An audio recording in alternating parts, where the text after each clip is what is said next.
陶姑娘为什么加入风流殿？陶姑娘才貌、智慧、武学俱是当世一等，为何加入风流殿？先生是想夸奖我的美貌吗？你确实有引以为傲的美貌，但这并不是在下的问题。做了这么多年的好友，今日方想与奴家谈心，只是想要知道别人的秘密，不是应该先说出自己的秘密吗？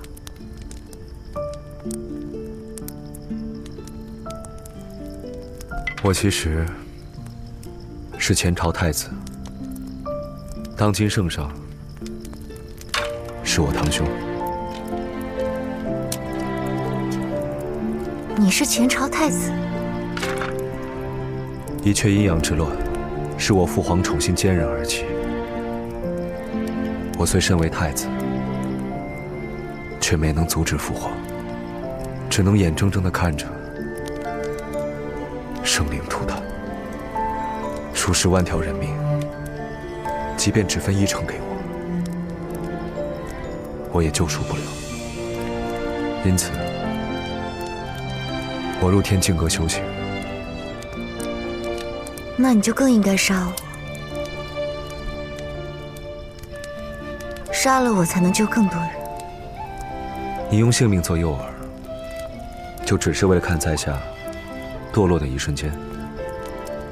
似先生这般意志坚定之人，落地时的声响必然清透响亮。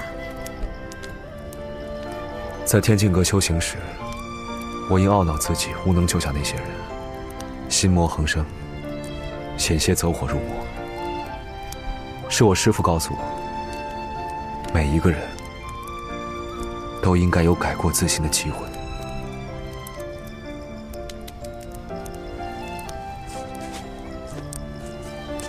在下是天下间还活着的人里最该死的一个。我若没死，别人就更不该死。我若不能原谅别人，就更不能原谅自己。姑娘常戴此珠，未必没有从善之心。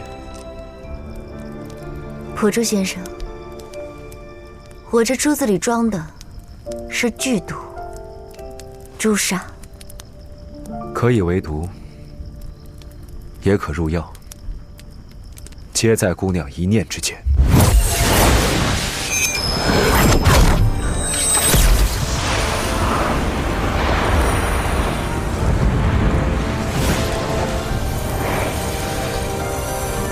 你做什么？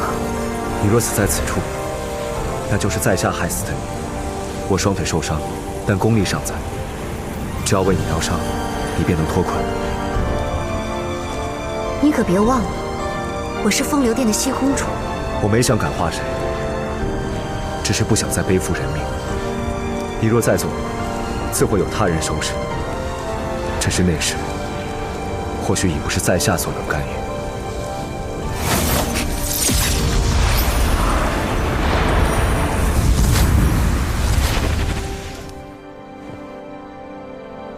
此番牡丹楼之战，西方桃也未现身。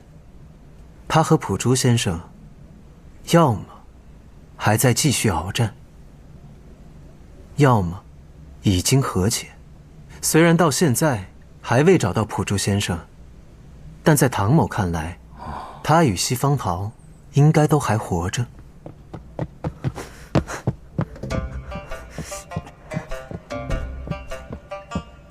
打这么大的架，为什么没人叫我啊？啊？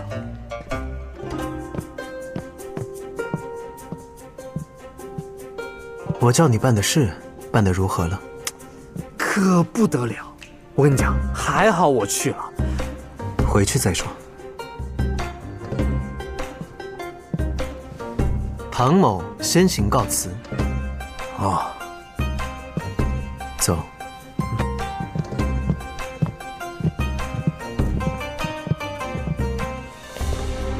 哎，我这一路上的经历啊，只能用传奇2个字来形容。上刀山下火海，水里游的海里爬的，我都给你经历过了。只能说吧，我脑子比较好，能活着回来给你汇报。你猜我去落魄13楼碰见谁了？巧艺乾坤。你怎么知道？你偷偷跟着我了？不是，你不是在打牡丹楼吗？方平斋一向异想天开，这世间愿意跟他一样白日做梦的，怕是只有同样疯狂的巧艺乾坤了。不管是方平斋还是巧艺乾坤，他们二人于风流店而言，充其量只能算个外援，而藏在背后指使一切的，恐怕另有其人。有道理啊，那你一定不知道是谁带巧艺乾坤去的？一个孩子。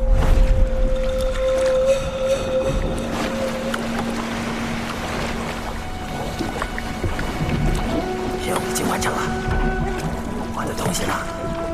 只要你给我，什么逆天转命、时光倒流都不是问题。巧艺乾坤好像刚从什么地方匆忙赶来，后来我跟去13楼听见他们谈话，他们谈的事情虽然我没听懂，但也知道绝对不是什么好事，什么神迹，什么颠了个倒、逆天转命的。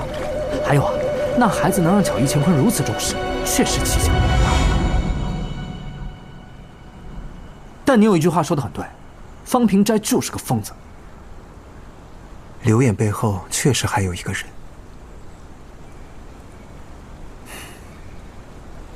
这个被人操控还自以为是的傻子。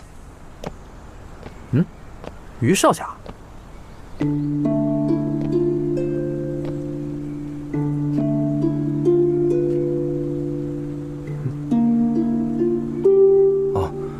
我有事想与唐公子单独说。你们之间什么时候这般好了？还有什么秘密我不能听？哎，行，你们谈，我去吃饭了。阿谁烧了菜，早点回来啊。知道了。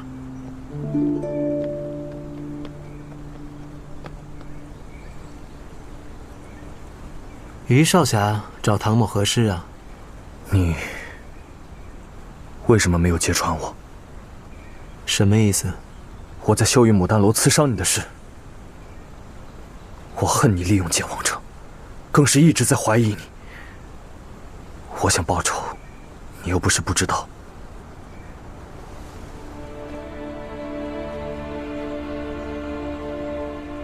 你不过就是想要报仇而已。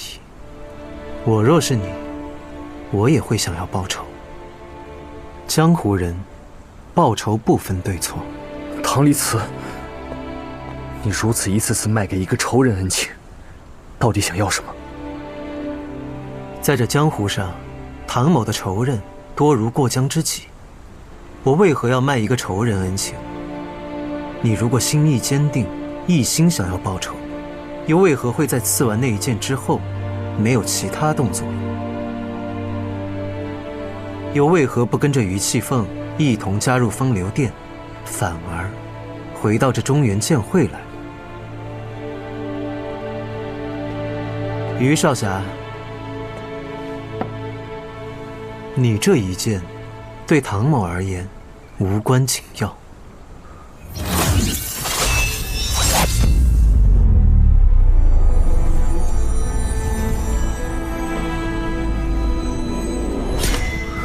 燕王，他怎么会在你这儿？那日在剑王城，幸得此剑，方能将毒物镇压在500丈内，剑王城才不至于被全毁。你实在不必将这恩情记在唐某头上。只是，你若不能将此剑开封，现在的你，就连说原谅唐某的资格都没有。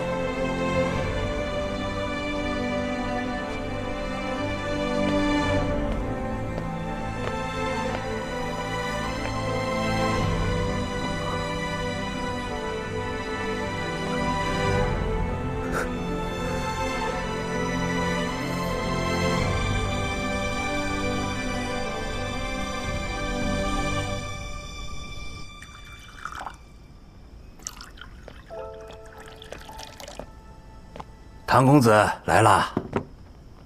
少监主找唐某是有要事商议吧？坐，这里啊只有咱们2个人，哎，不用装了。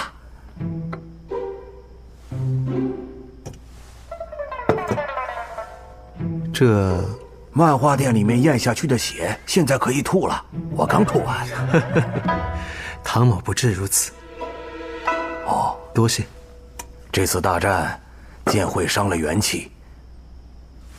风流殿呢，又受到了重创，不得不暂时蛰伏。所以眼下有一件事情更为重要。唐公子，你在碧落宫里面受的伤还没痊愈吧？这次在牡丹楼又是伤上加伤啊，所以寻访神医替公子恢复战力才是重中之重。毕竟江湖太平还全系于你一身。唐某可担不起这么重的担子。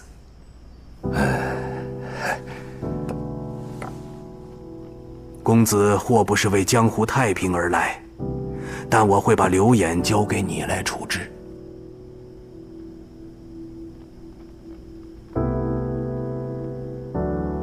果然，少监主是懂得如何谈判的。哎，谬赞谬赞，唐公子你就安心养伤吧。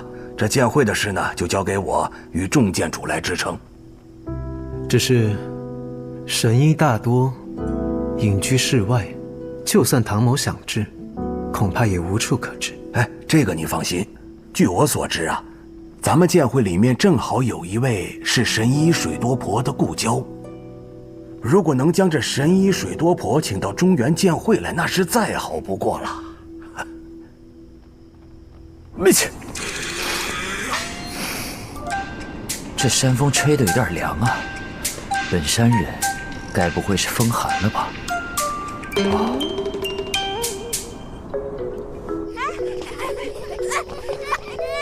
少监主，唐客尊。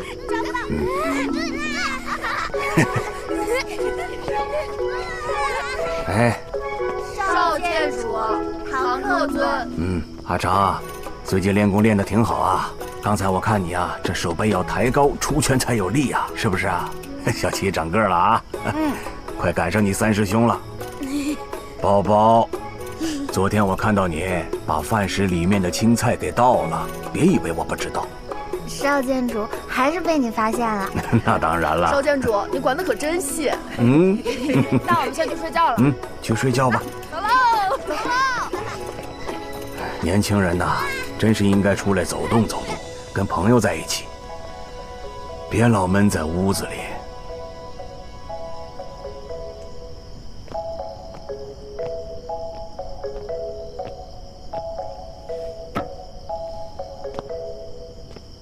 成儿，今晚厨房做的烧鸡香得很呐，你吃了吗？要吃点东西的，这样伤口才好得快。师傅，我已经吃过了。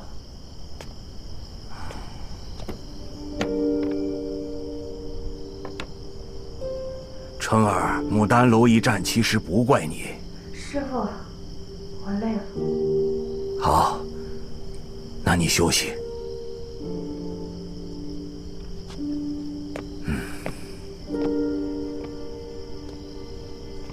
原来，少监主的忧思与钟姑娘有关。我早知道你看出来了，所以你才会用了心思让我来这儿。你也看到了，春儿她把自己闷在屋子里面，不吃不喝的，也不跟其他弟子往来。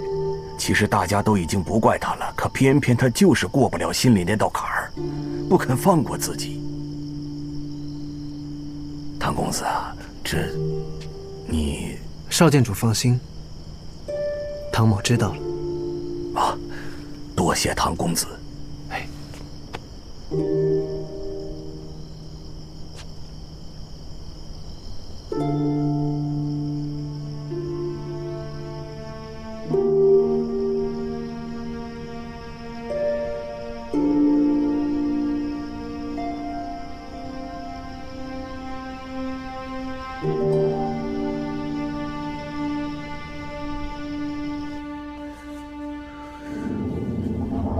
为什么要救他？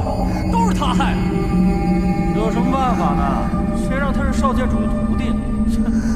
按照唐公子你的计划，这牡丹楼一战，剑会绝不会死心的。还有人上台，痴心妄想。对，痴心妄想，痴心妄想。别杀我！为什么还要去救他？都是他害的！都别杀我！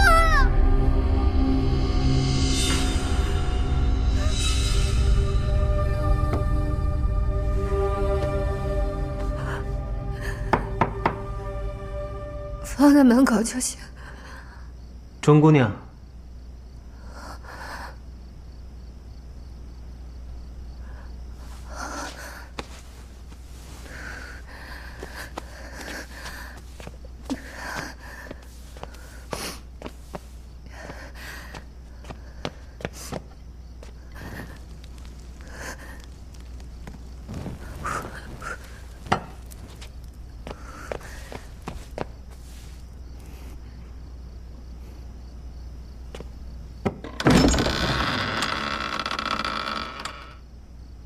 唐公子，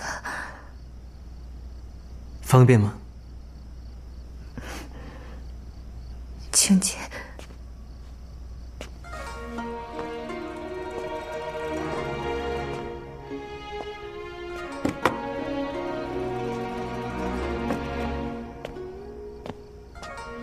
唐公子在牡丹楼下救了我，我本该向你正式道谢才对，但我现在实在不知道怎么面对。面对你，牡丹楼一战，因我之事造成了很多损伤，都是牡丹楼一战留下的损伤，若是一定需要有一个人来承担责任，那也该是唐某这个做主帅的来承担。钟姑娘，你不必什么都往自己身上揽。更何况，决定攻打秀玉牡丹楼时，剑会人心振奋，并未有丝毫的不悦。唐公子，你总是这样，你这样安慰我，我不会有半分好受。唐某到你这里来，可不是为了让你觉得安慰的，而是剑会正值用人之际，少不了钟姑娘。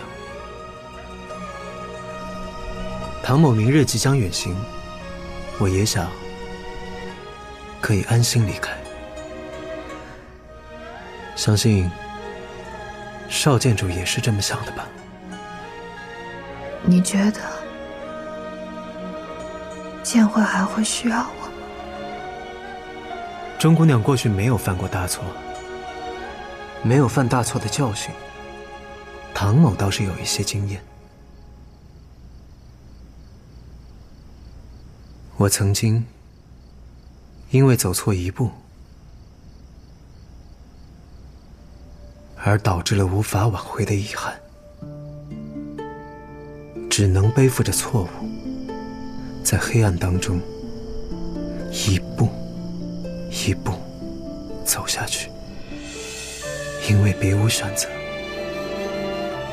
可是若就此消沉，那才是对逝者最大的辜负。所以背负的越多，越是要向前走。背负着这么重的担子，岂不就会很容易摔倒，被人嘲笑了？摔倒了就爬起来，别人嘲笑你，你就让他们笑。走到柳暗花明时，往日的刀枪剑戟，不过只是些许风霜罢了。可是谁又能做得到呢？谁能做得到？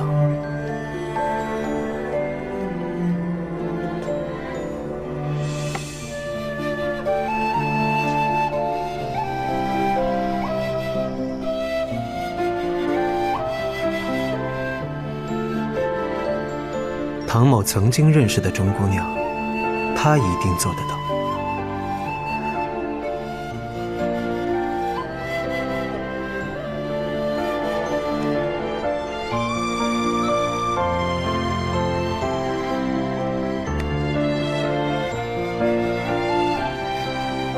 天色已晚，唐某就先告辞了。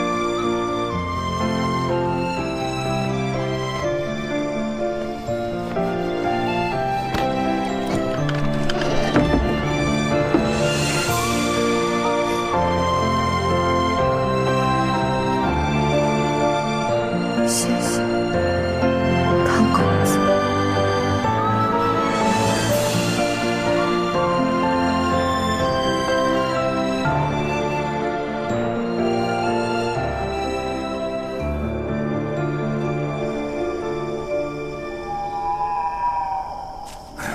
中原剑会那群王八蛋，真的毁了大半个牡丹楼，可恶！不长眼的畜生！国粹，你好大的胆子！参见班主。飘零梅润的一草一木，你都不能动，就算摘下一片叶子，都得填命。是。白素车，让你收集的黑土里怎么样了？已经办妥。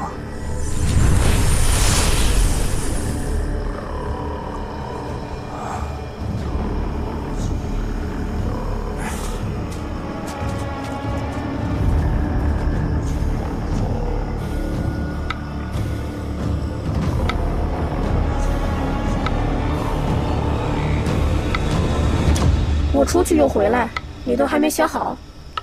沉着才能取胜，快点！别抱怨。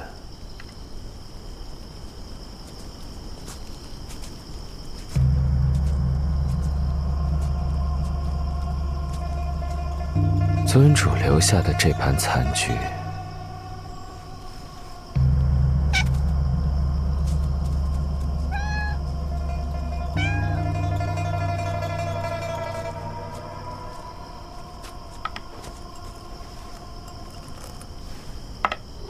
班主曾经说过，风流殿不是我一个人的，班主也要尽到自己的责任。尊主说的有道理。此时此刻，班主还有心情下棋。牡丹楼虽然损毁，但中原剑会又何尝不是大伤元气？双方都需要休养，那就暂且收兵，养精蓄锐。这是一种博弈，而棋局同样，博弈的快乐就在于胜负揭晓的瞬间。无论是一翻两瞪眼的运气，又或者是绞尽脑汁的算计，甚至有人不惜代价赔尽家底，却又说博弈之道，小赌怡情，无胜负心，方能不执着。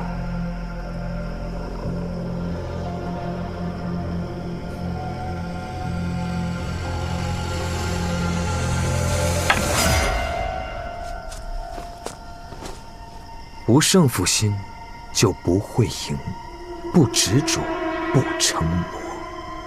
你看，输了吧？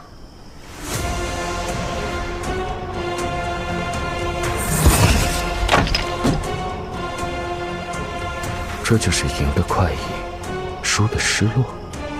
我虽然输了，却没有失落。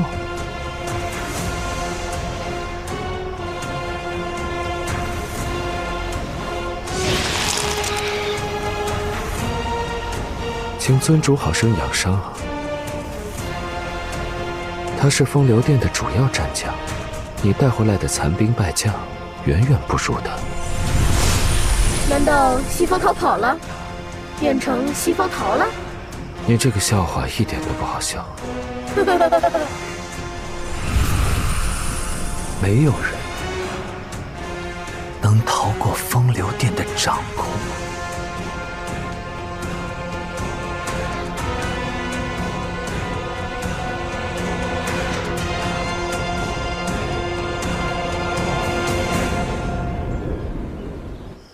公主，这便来辞行了，不多在剑会做几日客。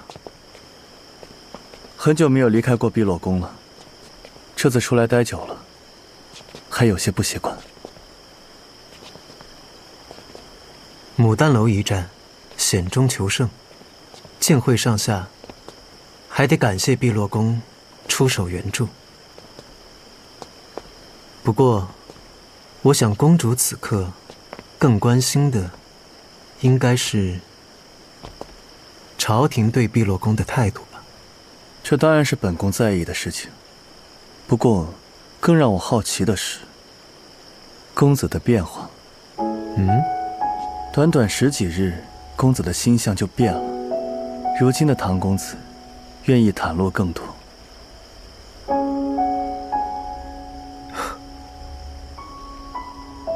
公主啊，窥看他人内心，可不是什么好习惯哦。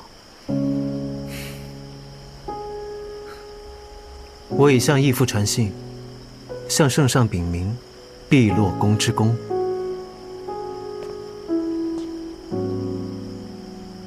多谢，这是我们的约定。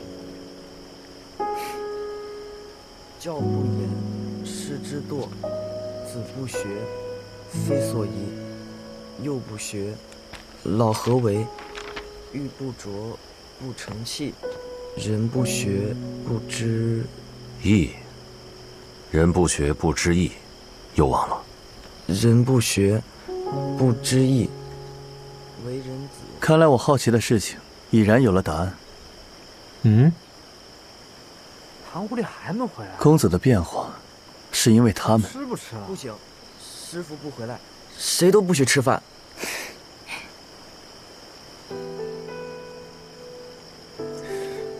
阿谁的手艺极佳，婉玉公主不如留下来吃个便饭再走。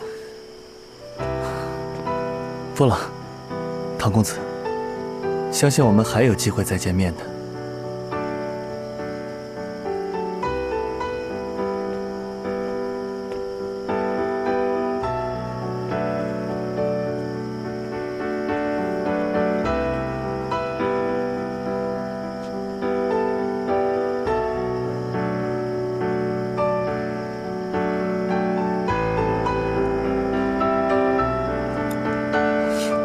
你可算是回来了，坐，等你半天了，我都饿死了，快！饿死了？不是我说你们怎么能背着我去打这么惊天动地的仗啊？不是要饿死了吗？怎么了？又不死了？都怪你！你们为什么偏偏让我那个时候去盯梢啊？绝交，必须绝交！一炷香。呵呵。雪线子前辈来了。前辈，你怎么又突然冒出来啊？少剑主说，只有你知道路。我的筷子。还有什么路啊？一炷香到了。别多管闲事啊！你到底要去哪？去游山玩水，吃香的喝辣的，唯独不带你去。阿谁的手艺还是这么棒啊！前辈，小狐狸，现在知道叫前辈了。什么叫少剑主说我知道去那儿的路？那明明是只有我知道去那儿的路。唐某是想说，上个月欠我钱的利息还了吗？什么利息？什么利息啊？月算，我不知道。还不起钱，拿什么抵债啊？行了，不是去找水多婆疗伤吗？这么令人喜悦的事情啊，谈钱多伤感情啊！哼，那个神医水多婆，你终于要去治你的老毛病了，你这次一定要带上我了。师傅，我也要去。路途遥远，你就不便去了。要去。你去牡丹楼的时候，小石很担心你。只有小石担心他吗？除了小石，其他人都不担心他？小狐狸啊，被人担心的感觉怎么样啊？以前体会过吗？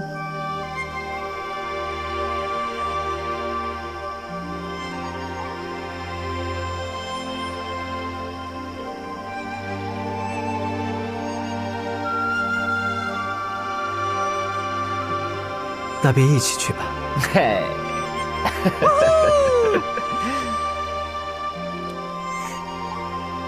去吃饭吧。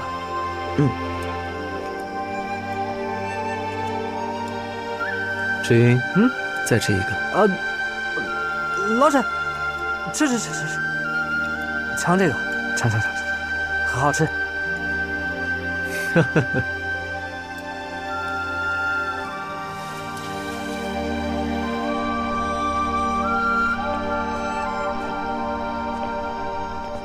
公主也没别的急事，为什么不留下来和唐公子吃饭？你看出来了吗？她明明伤痛难忍，却一直在兀自强撑。公主说的是唐公子，可这跟我刚刚的问题有什么关系呢？若多留一会儿，总是忍不住想要规劝她，她却不喜欢别人窥探她的内心。所以，走吧。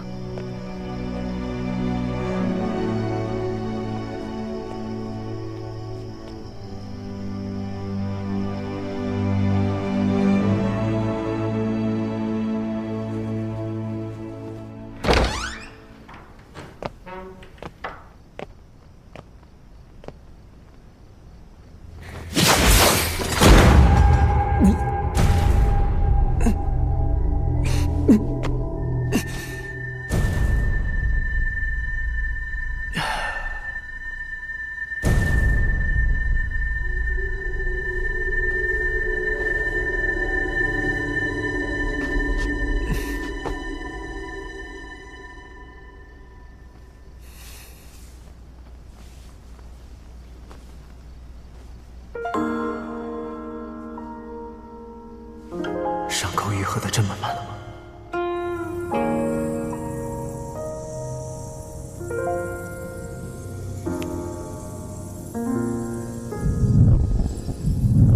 唐公子，你也是怪物，你应该知道，身为怪物有多么真实被救赎。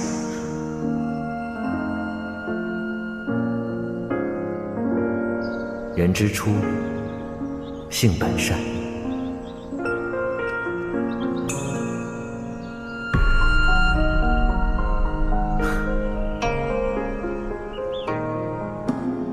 即便是怪物，人生也有其他的选择。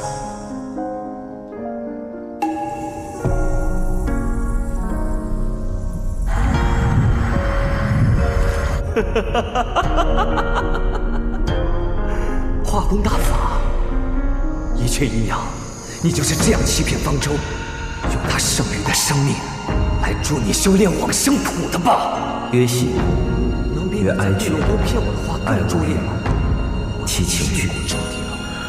阿离，什么都没有。他们只是神州的普通人，七情具备，或许会因此愤怒和误会。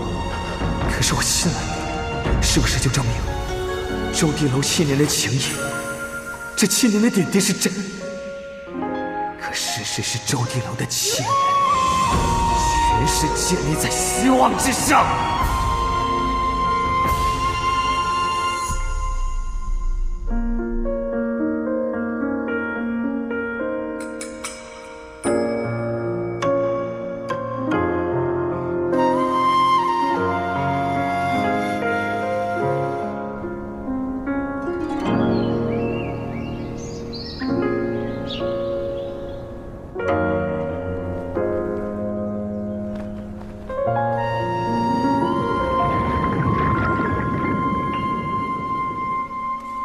来，多吃点啊！哟，吃这么多也不见你长大。唐狐狸向来准时，不是说拂晓出发吗？这眼下都快天光大亮了，还不来？来了。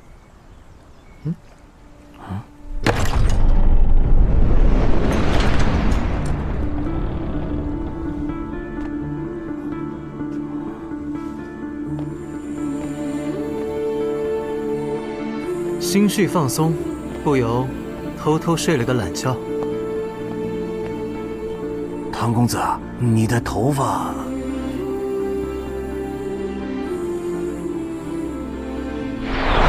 都到齐了哈，地图给你们，你们自去吧。本山人，你小狐狸，怎么弄的？怎么头发白了？这不是很正常吗？前辈，你的比我还白呢。去，本山人都300多岁了。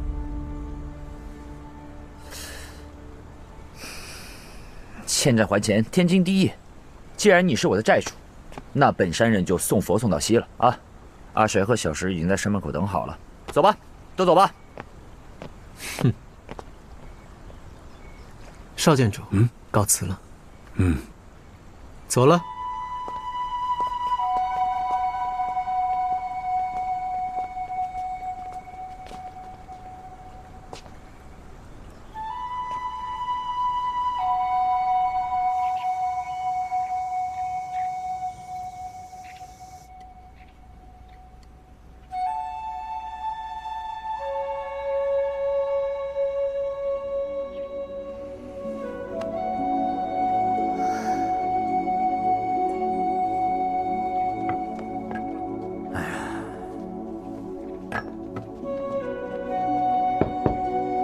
师叔，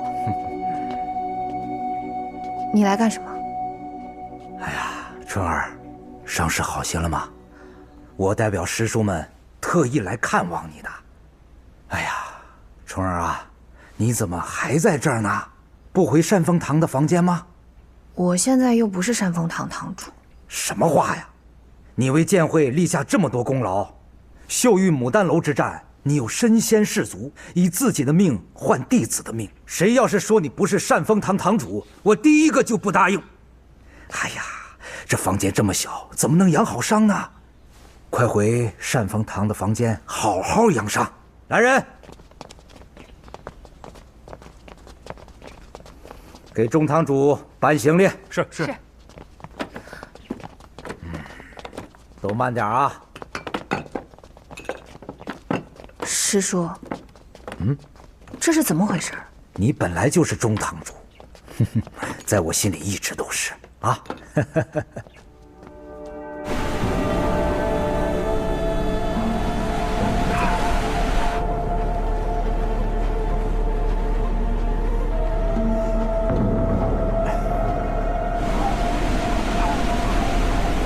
什么鬼天界这是？嘿嘿，比起本山人的风雪归尘，还是差了那么一点点。拜。看样子，这雪一时半会儿是停不了了。还好把阿水和小石留在了洞口。这么大的雪，我们也未必能找到可行之路。等等，你也发现这黑石头不对了？我刚才就发现它跟我之前看到的一模一样。你不会不认识路，带我们来回绕圈子吧？你胡说八道！我能不认识路？这附近到处都是一样的黑石头。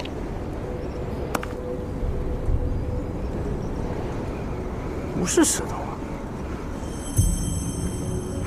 准确的来说，是用来建造城池的墙砖。什么墙砖这么脆，一捏就碎了？烧脆了。什么火这么厉害，能给墙砖烧脆了？而且，这荒郊野外的，不像有城的样子。有，这里有一座小国，叫姑墨国。姑墨国，没听过。我听过，情报是13楼的专长。姑墨国其实也就城池大小。瘟疫大行，为了阻止瘟疫，国王收集尸体开始焚烧，可是，一不小心引发了火灾，一夜之间，全城尽焚。还是那个问题啊，什么火能这么厉害，给一座城烧掉？所以也有另外一个说法，这姑墨国王触怒众神，先降瘟疫，后降天火。天火？不是，那神医怎么住在这种地方？接着探路吧，前辈。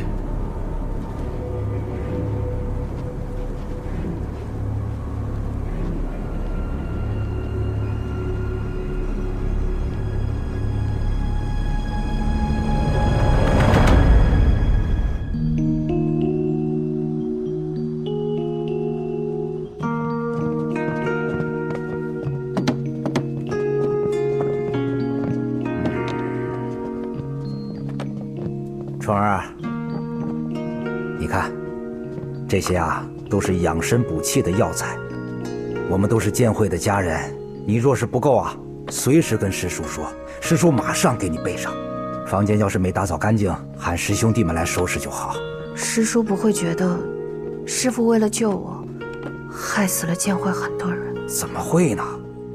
虽然少剑主一开始啊确有犹豫，但是呢，唐公子一番慷慨陈词，说春儿你是剑会弟子们的标杆，绝不能弃之不管，寒了大伙的心呐。正好让那风流殿看看我们中原剑会的团结，我们是支持唐公子，要跟他风流殿拼了。春儿，刚才那些胡话，你是听谁说的？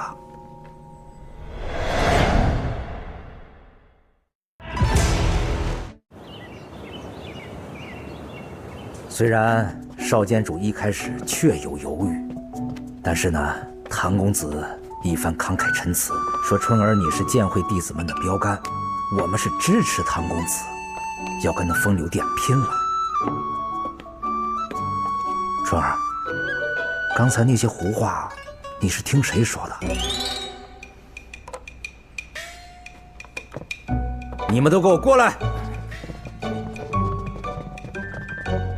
江剑主，师叔不可！春儿，不用怕，师叔替你出气。你们以后还敢不敢乱说话？不敢了。向中堂主道歉。中堂主高抬贵手，原谅弟子无知。出去吧。是。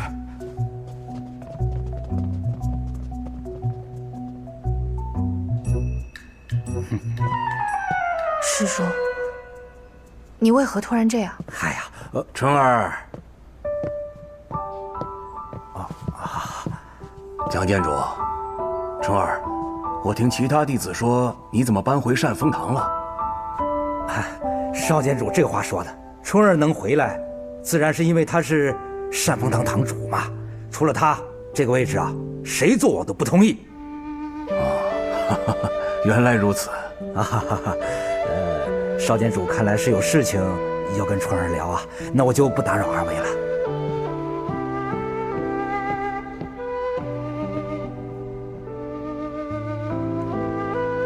师父，这是怎么回事啊？看来事情已经传开了。什么事情？春儿，你不知道自己身上有刺青的事吗？什么刺青？我不知道。你自己看。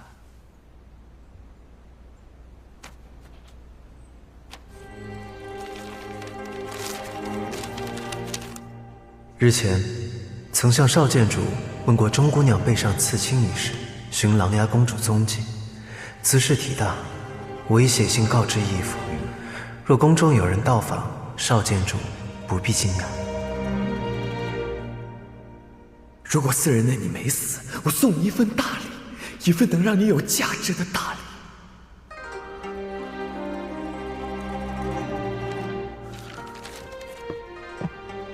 少监主，唐国丈和尉迟将军到了。哦，快请。是。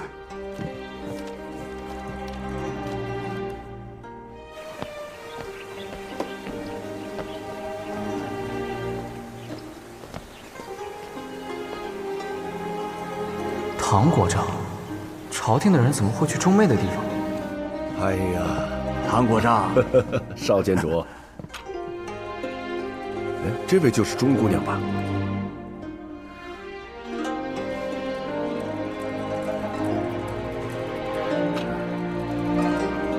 请钟姑娘随我到皇后娘娘的行宫，让皇后娘娘验明身份。去吧。师父，我……钟姑娘，请。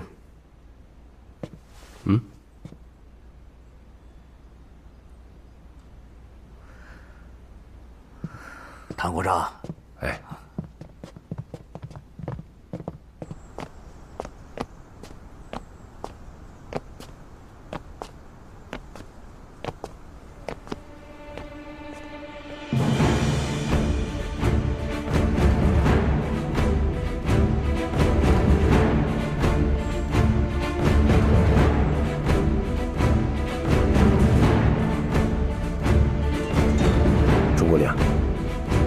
学。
算了，还是下次再给钟妹好了。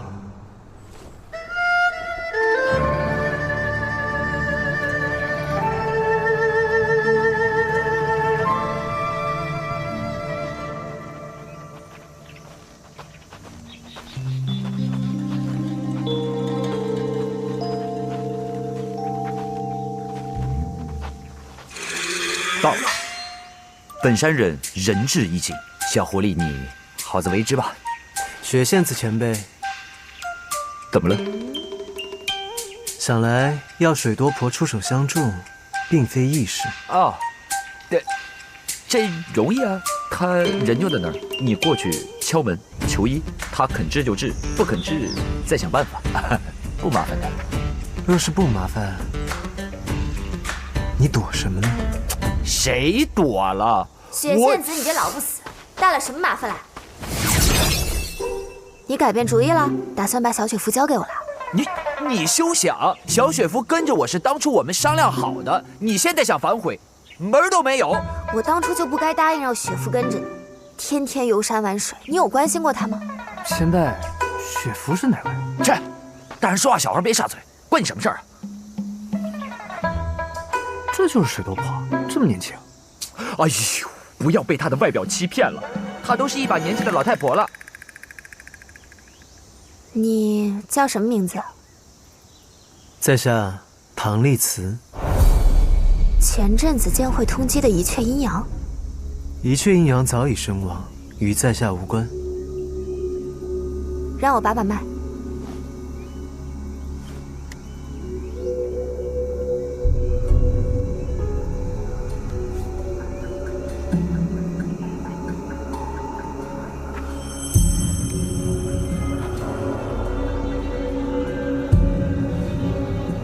你练的什么功？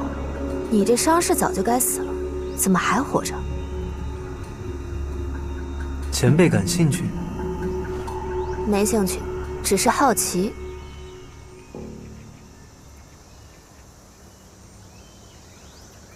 你过来。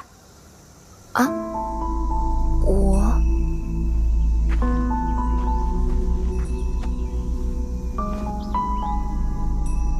果真是这样。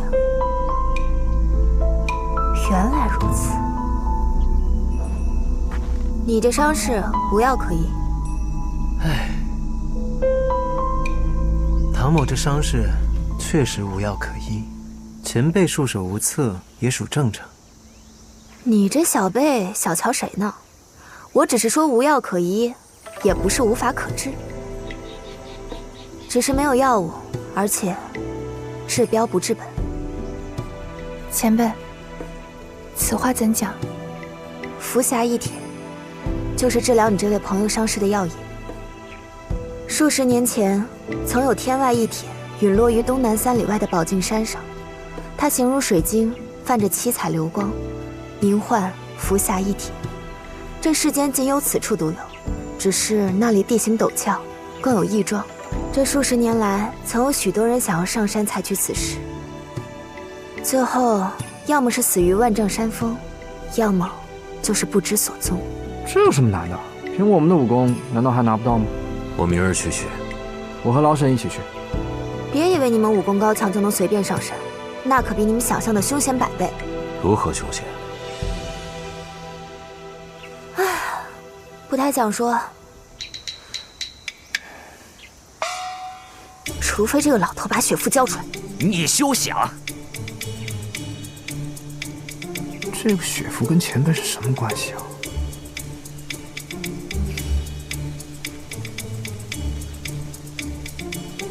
不会是什么法宝吧？唐公子，你跟我进来，其他人留在这儿。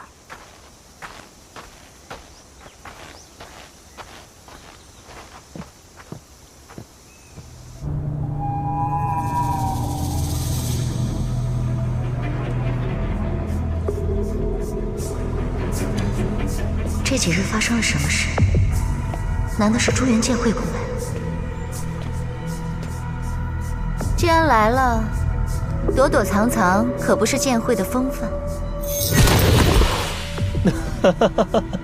西公主，当真敏锐呀！这位公子气宇不凡，与中原剑会之人断不相同。敢问姓名，为何会出现在秀玉牡丹楼？小生乃蝶伴重华，方平斋，想请西公主帮个小忙。原来是大名鼎鼎的落魄13楼楼主，只是以楼主的能耐，能有什么事是奴家能帮得上忙的？小生是来找人的，只可惜牡丹楼人去楼空，只能在此守株待兔。不过幸好功夫不负有心人，让我等着了西公主。楼主要找谁？风流殿尊主刘衍，我与他有笔生意要谈。只可惜奴家也想知道尊主的下落。楼主不见，秀玉牡丹楼早是渺无人迹。看来方某还是得抓一位风流殿的重要人物，才能吸引到柳尊主的注意。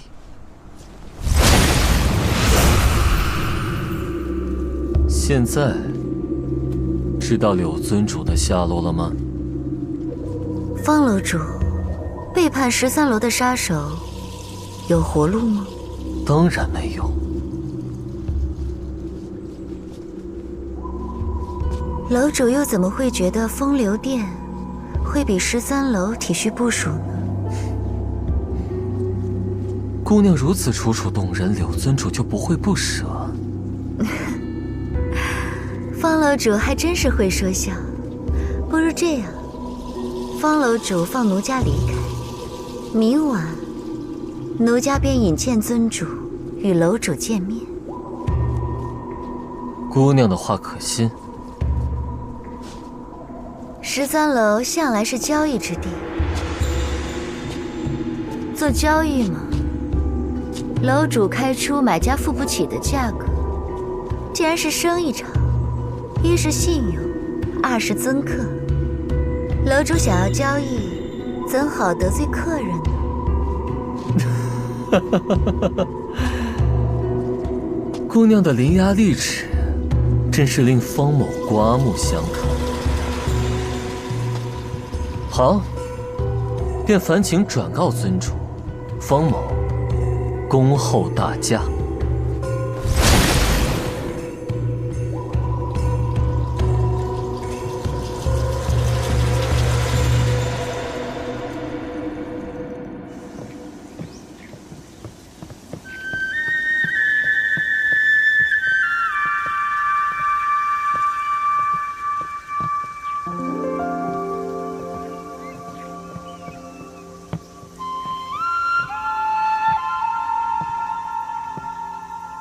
前辈有话想要问唐某？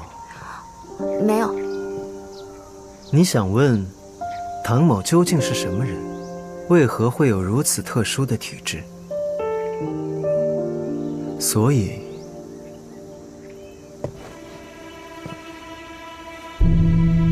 见过其他与唐某一般体质的人？我是神医，一摸便知道你与常人体质不同。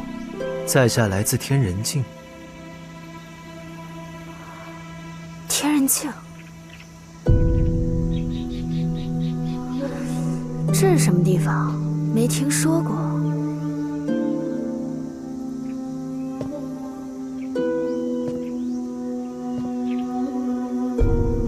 天人境源自神州大陆，族内人人修行，皆为大功德者。当时的首领承诺族人全族永生，使用秘法强行将整座天人境陆地拔地而起，妄想飞升成神。可如此逆天之举，却使得整座天人境大陆消失在了破碎的虚空之中。数千年后，经历天人五衰，命在旦夕。后来的姑墨国，便是在天人境的遗址上建都的。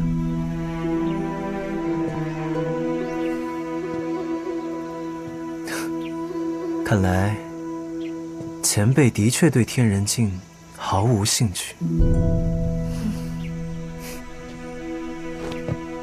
前辈要替在下看病，却不问在下病症呢？我能不知道你的病症吗？你体内的那颗心经究竟是怎么回事？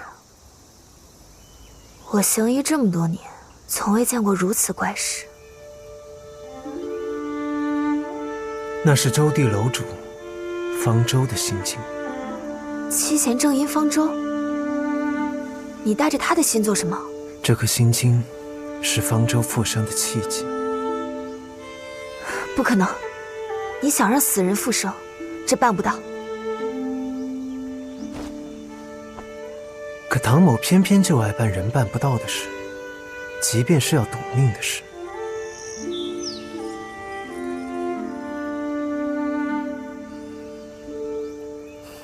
你把这颗心经留在体内，用你的精血喂养它，让它不死。这颗心经现在就是你最主要的伤势。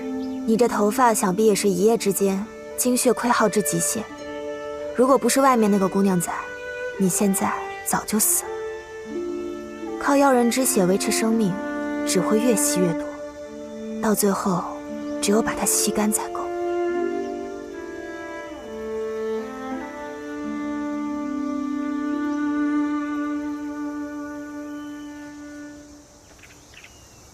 正是因为这伤势麻烦，所以才需要神医相助啊。你带着这颗心经多久了？将近4年。那我便直说了，这颗心经在你体内保留太久，已经与你的心脉连在一起。用服下一铁制作的伤药，确实能够治疗你的伤势，但之后也会迅速恶化，就如同饮鸩止渴。你们2个只能活1个。你想清楚了，若要活命，就要趁早取这颗心经。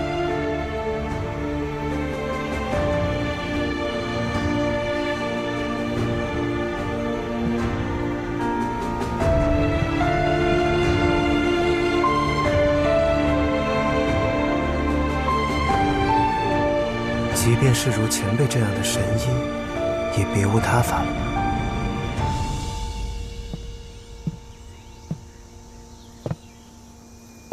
这世间，有些事办不到，就是办不到。你想清楚了。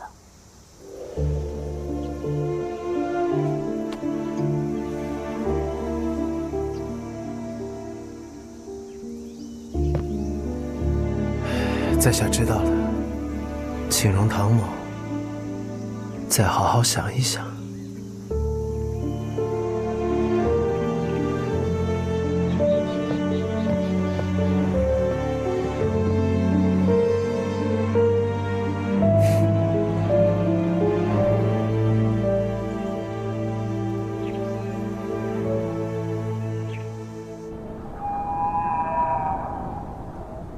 可真是人之残喘，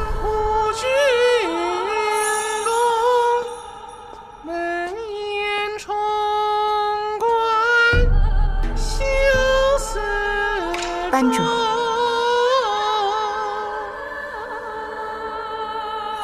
尊主，你与普珠对战后消失，这段时间你去了哪里？奴家负了伤，被困在悬崖底下的地穴里，养好了伤才回来。普珠呢？她死了吗？两败俱伤，让他给逃了。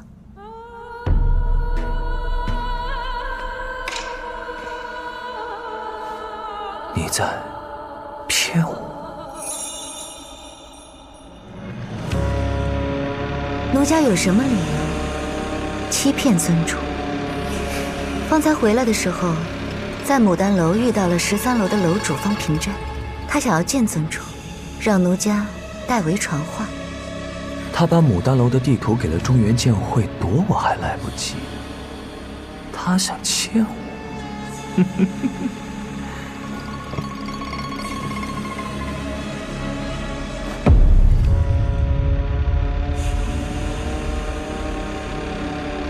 小红，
眨眼之间，杀人噬骨，不愧是风流殿一古武3绝的柳尊主。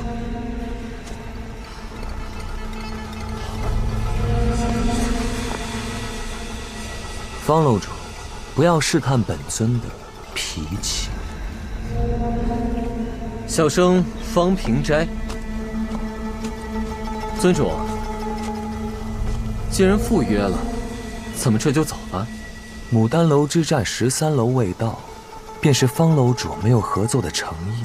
至于这些人，是那人叫楼主拿走地图的代价。那无论是13楼浪得虚名，还是故意藐视本尊不杀你，就已经是我的宽容。这些人代表13楼的实力吗？我想是尊主误会了。他们动手之前，难道不知道袭击的是名震天下的风流殿尊主吗？他们岂敢妄想自己能得逞？小生今天来是想和尊主做另外一个交易。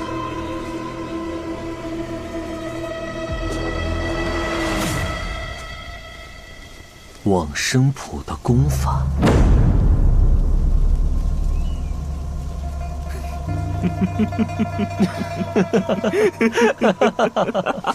你要的东西你给不起价码，是吗？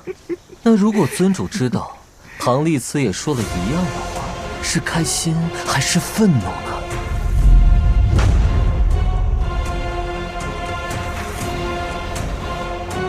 你有3句一言，这么少啊？我想想啊。我知道唐丽慈离开了中原剑会，第1句。我还知道他去了哪里，最后1句。现在是你杀他最好的时机。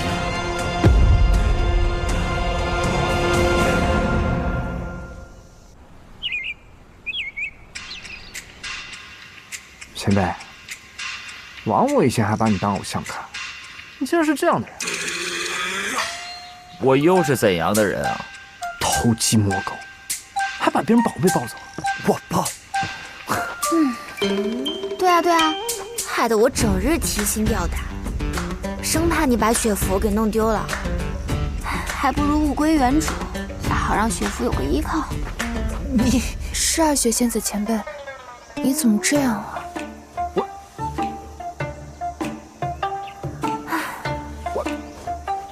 呀，行，雪多婆，我这回算被你抓住把柄了。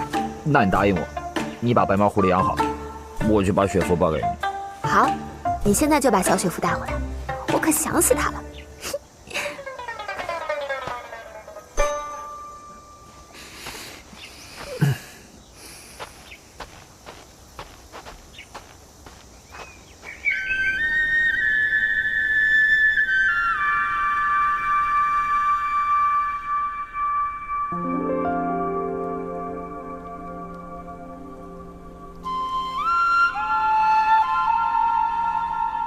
方舟，刘烨说的没错，其实我骗过你。你还没告诉我们，你叫什么名字呢？唐。唐？唐什么？难道是忘了父母是谁？为什么会武功？全都忘了吗？他们的牺牲成就了你的完美，杀戮就是你的天性，这样才算是善良。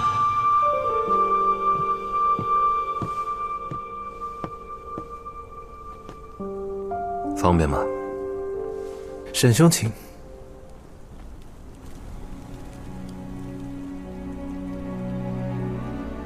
刚才在想什么？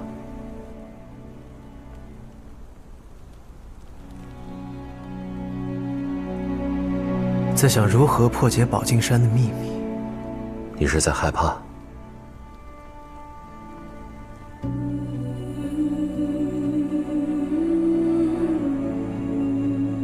有时候，沈兄的敏锐才会让我害怕。沈兄，你有想过死亡吗？经常想。现在活着，是不想空手去见惠娘。可是唐某始终认为，人应该想方设法地活下去。活着有很多事情可以做，可若是死了，就什么也没有了。舍生忘死的理由有很多，朴珠、程道主、少剑主，是因为责任和信念；我和迟云，是因为情和义。而你不一样。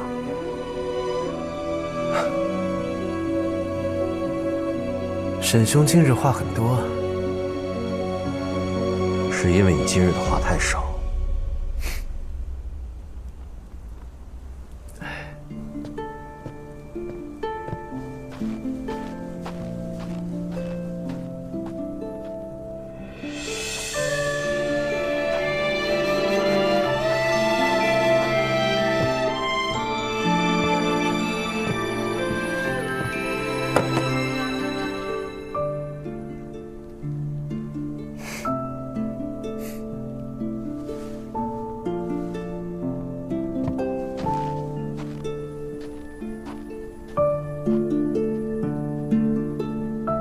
你变了。哪儿变了？不怕谁了？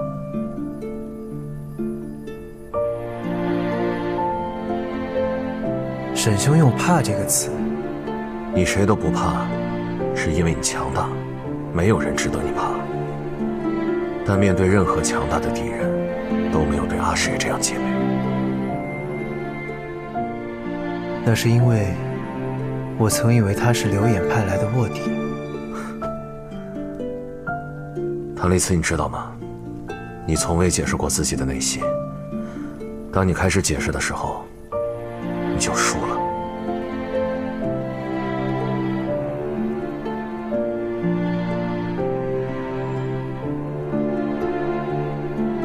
而你缺的，就是这样的人。至少他能表露对你的一颗真心，活得比你真实。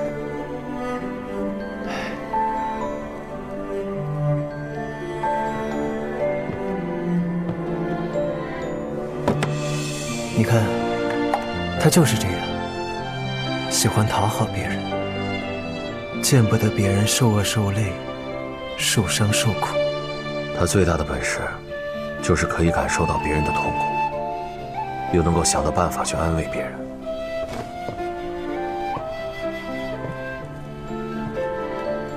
可是这样生活得很累，也活得很没有自我。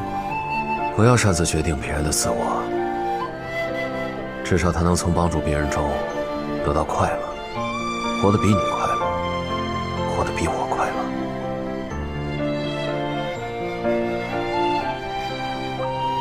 这样是自我牺牲，他愿意，可我不愿意。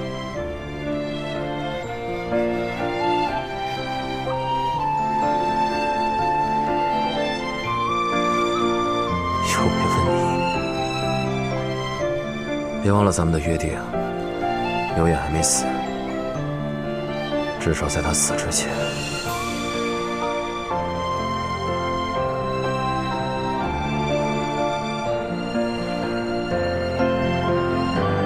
沈兄放心，我会做到的。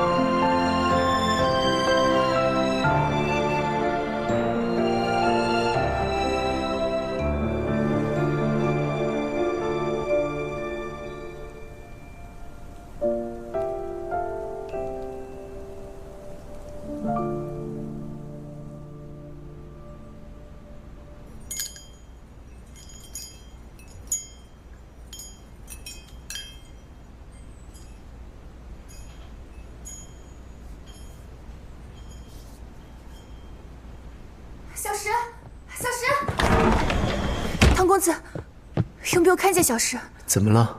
我今日早起想去看看他有没有踢被子，发现他没有在房间，到处都找不到他。小石不见了，可能去宝镜山给唐狐狸找药了呗。糟了，我去找。我也去。慢着，宝镜山的秘密还没有解开。赤云，你就守在这里。沈兄，你在附近寻找，我去宝镜山。唐公子，放心，我一定将小石带回来。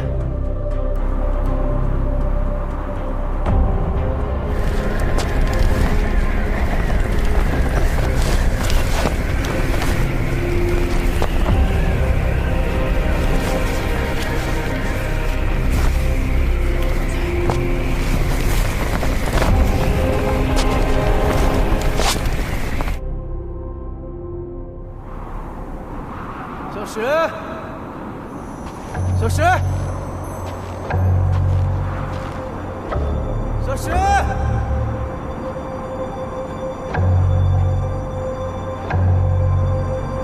这里就是宝镜山，看起来并无异状，但是这里的风有点奇怪。小石！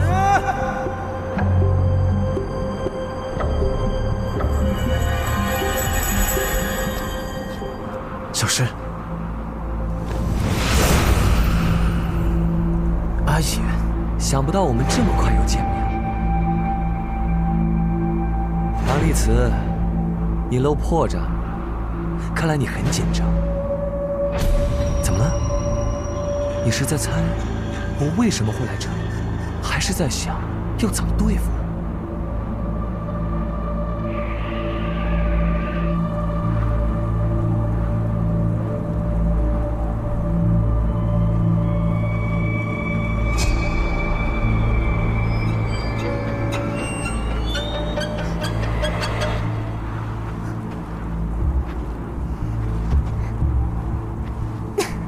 可恶，这山路着实难行。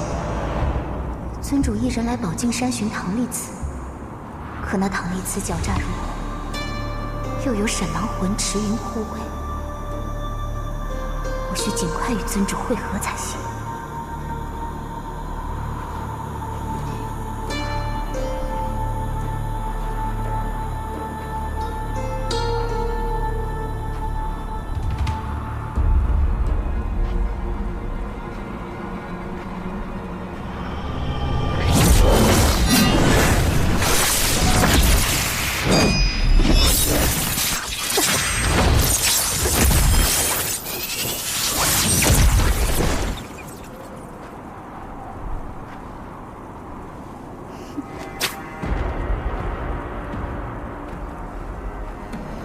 沈郎君好生霸道，听闻宝镜山风景奇异，奴家不过来这儿逛逛。郎君，这都不许吗？杀了你，断流言一臂。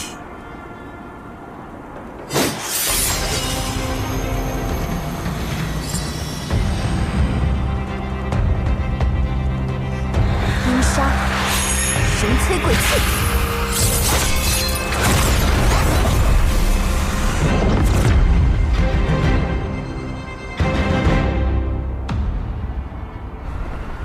知道你在找他，不然我怎么会在这里等你？想让这小子活命，就告诉我，方舟的尸体到底在哪里？方舟的尸体何等重要，我自然是要用特殊的阵法将它隐藏。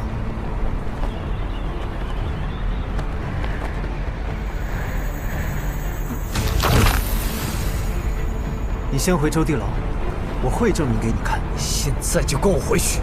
现在不行，他的命难道比方舟重要？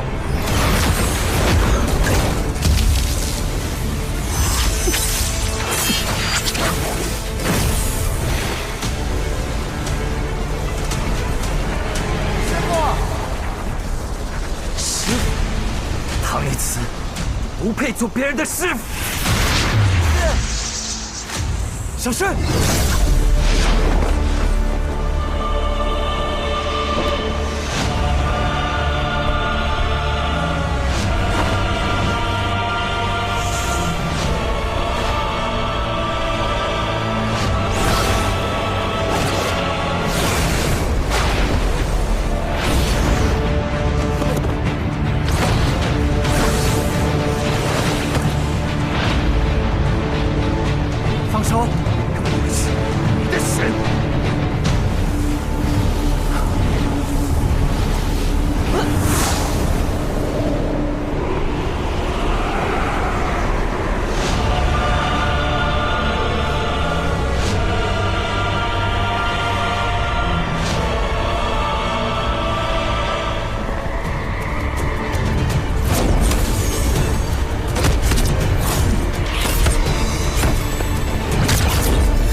再这样纠缠下去，都会坠入深渊，粉身碎骨。你是怕坠入深渊，还是粉身碎骨？我可不怕。你。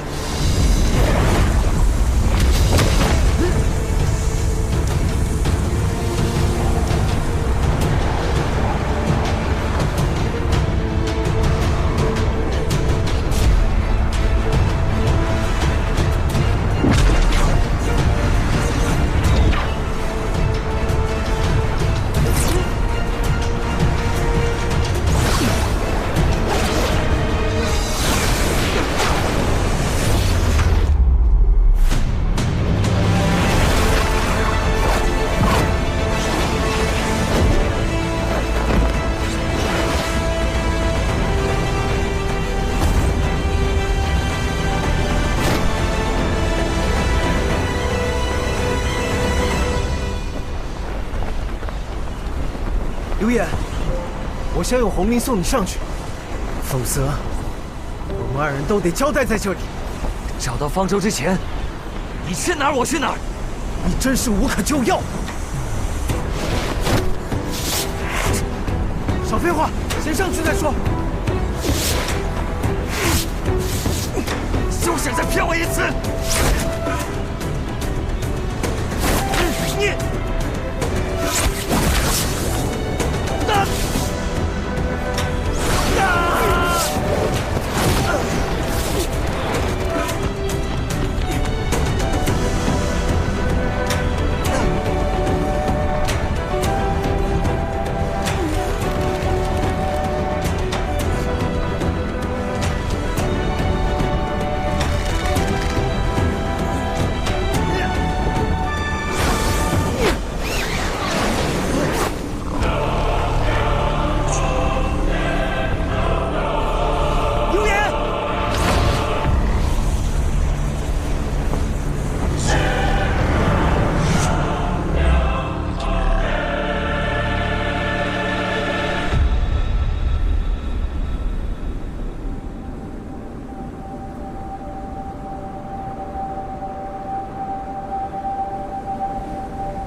原来，这就是前来宝镜山寻药之人失踪的原因。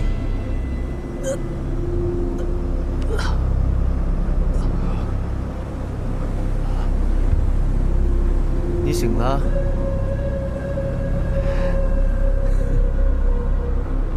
千里迢迢来找神医，却落得这个下场。怎么？